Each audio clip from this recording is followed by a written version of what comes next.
Welcome back, YouTubers, to another SummerSlam review. This year we're doing 2008, but before we do, let me introduce ourselves. We have Mr. Parkin, and we have me, NJ. What's up?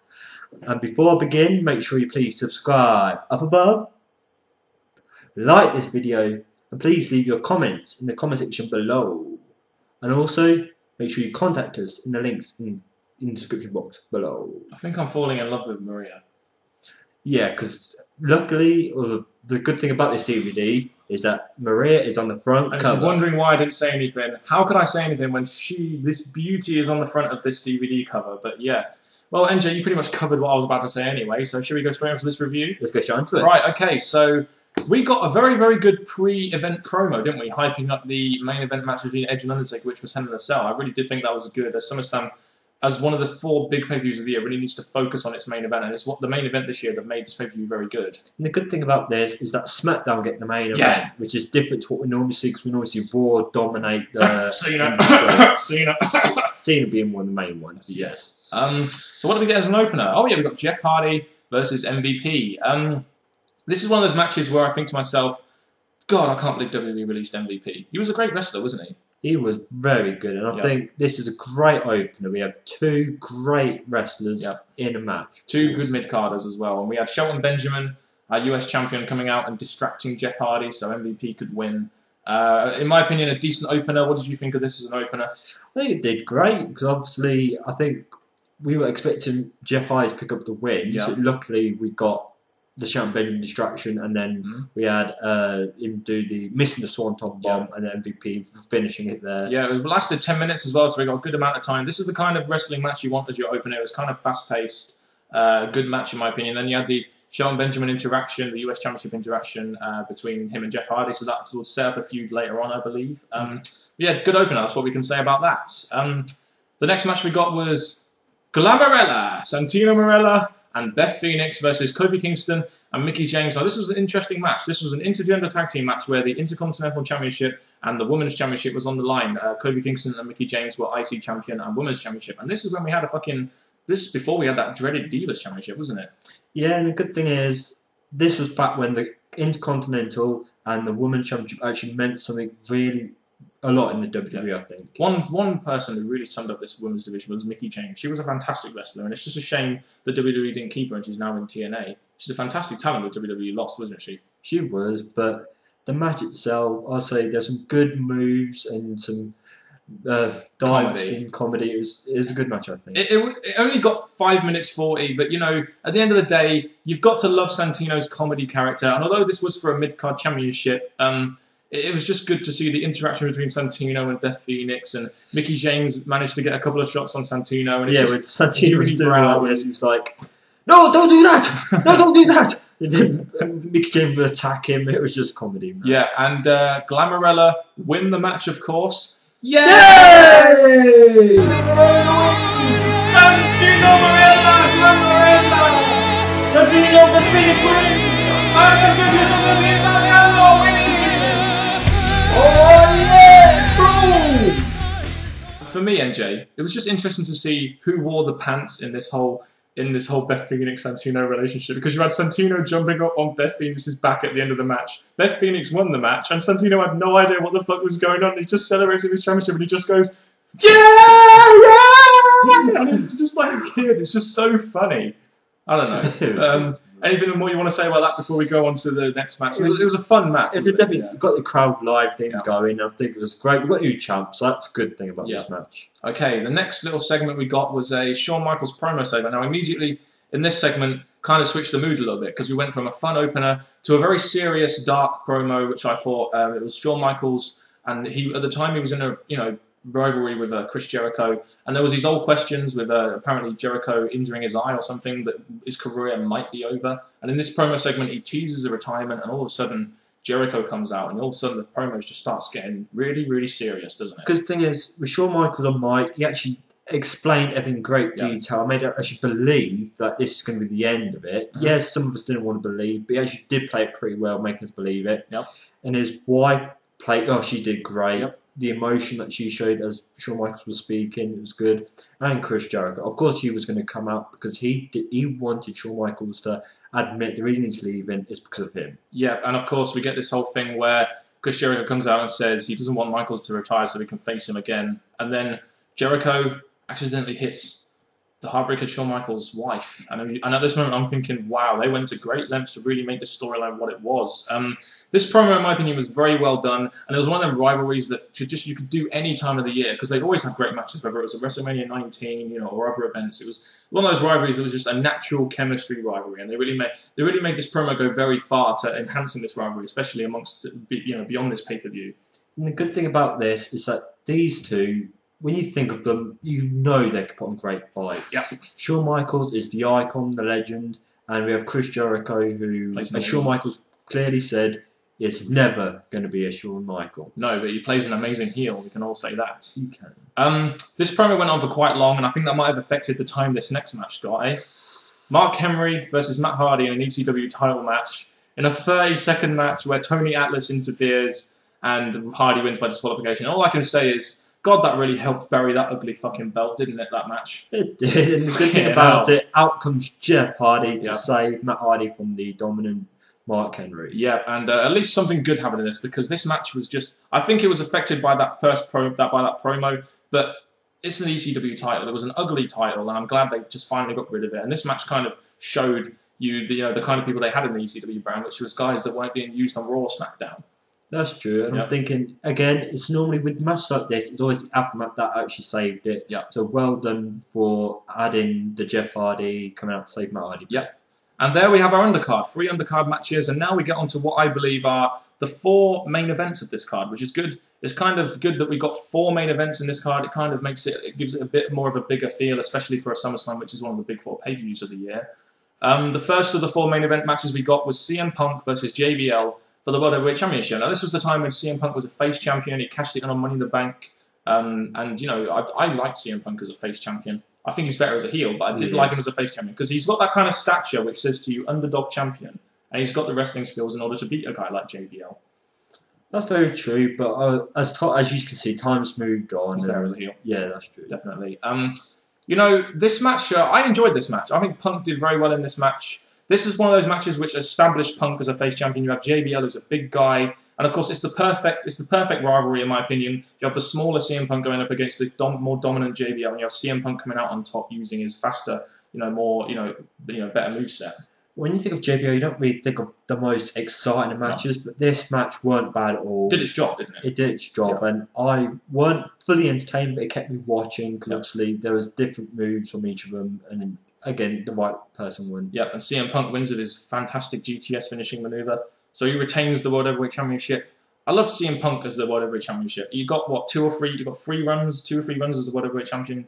Now with his 4th, of course. But I just loved seeing CM Punk as a face champion. I really did enjoy it. Yeah, I'd say it was a good thing for CM Punk. Yeah. They got 11 minutes as well, so he got enough time to tell a story. It's just a shame, I think, that it kind of followed up with this next match, which I wasn't really a big fan of. Triple H, your favourite wrestler, against Great Khali in a WWE title match. And you know as well as anyone, NJ, I never really liked Great Khali that much. I appreciate he played a great monster heel, but he just couldn't work in the ring. And it showed in this match with Triple H when Triple H tried to pedigree him, and he just couldn't get down enough for him to pedigree him. He was too tall for it, and his chin was so big that his chin hit the fucking floor first. I didn't like this match at all. I don't know about you. Well, when I think of it, is that the whole point of this match was basically Triple H had never faced Khali, and Khali had never faced Triple H. That was the main thing about this match, and I think they made the right person win. Definitely. Because Khali weren't ever going to, as we found out later, never going to stay in the main event. And it was Triple H that was going to probably sit him straight and finish the match. So I think it did the right thing by making Triple H win. The build for this match seemed very questionable in my opinion. And for a SummerSlam match, for a Big 4 match, a match that involves Triple H, I didn't like this match at all. I think it might have been worse than his match with Booker T last year. I'm not bashing Triple H. It's just that they keep giving him these guys that aren't anywhere near his caliber, in my opinion. Great Khali, and I just didn't like the way this match was done. I really didn't. No, but I think Triple H, around this time, was at the time when he weren't actually needing to be in title matches anymore. It was just about him trying to put people over. But again, I don't think it really did it for Khali, because Khali didn't do anything much in this match. And we saw what WWE did with Carly in the next 3 years, didn't we? They made him into a comedic joke character who wears pink pants. Yeah, I know, that's a... It's the pants that throw me. The pants is the most important thing, MJ. It is. So what I found quite puzzling here, this match went on for 9 minutes, so you kind of expect that of a Carly match. You can't really work a long match, but I don't know, whatever. I really didn't care about this match too much. No. I think the interesting thing here is we got, out of 4 main events, we got our 2 title matches first, and I was thinking to myself, you know, WWE are putting the 2 title matches first. Would this be a good thing or not? But I'd soon find out after these next 2 matches. The first one we got was a match we got at WrestleMania, I think it was 26, wasn't it? John Cena versus Batista. This is the 2 people in the WWE that were major big baby faces. So for these 2 to go again, it was like the sort of Hogan and Warrior of this match, even though obviously they were a lot older, and it's just 2 big baby faces going up, and the crowd kind of had to decide who they wanted to win, really, didn't they? The cheering. Batista. And the crowd pretty much did want Batista to win. I enjoyed this match a lot, just because you got 2 major baby faces there. It makes for great crowd reaction. It got a good length of time. I know Cena isn't the best in the ring, but I think they both worked a decent match and a good ending as well. So I'm going to give this match a thumbs up. Because the good thing is, one of the moments I'm not going to forget about this match is Batista bomb as John Cena jumped from the top rope. That was just awesome. We all thought it was going to finish there. But then the match went on, and Batista let his anger out and just did another Batista bomb, finished the match. I just thought the way that match was and the match ended was just an awesome match. Yeah, and the way they both kicked out of each other's finishes, I thought was quite interesting, because it really put the match under suspense, and the crowd are really feeding themselves into this match. And of course, Batista won after 2 Batista bombs. I think they made the right guy win here, just because, in my own personal opinion, I think that Batista was the better wrestler, and I also think he was the bigger draw than John Cena. I know a lot of people say that John Cena was the bigger draw. I still think that Batista was the better draw, in my opinion.